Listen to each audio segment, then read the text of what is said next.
بسم اللہ الرحمن الرحیم۔ ذبح کس چیز کا نام ہے؟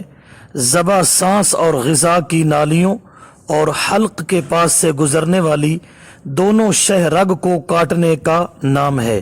رسول اللہ صلی اللہ علیہ وسلم نے اسی طرح فرمایا ہے۔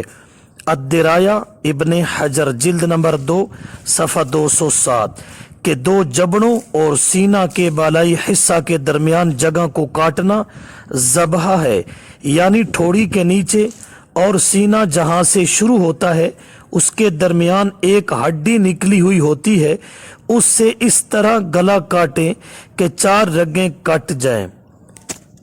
نمبر 1 وہ رگ جس سے جانور سانس لیتا ہے۔ نمبر 2 خوراک کی نالی۔ نمبر 3 4 دو موٹی شاہ رگیں۔ اگر لا علمی کی وجہ سے 3 یا 2.5 رگیں بھی کٹ جائیں تو جانور حلال ہوگا، لیکن اس سے کم میں حلال نہیں ہوگا۔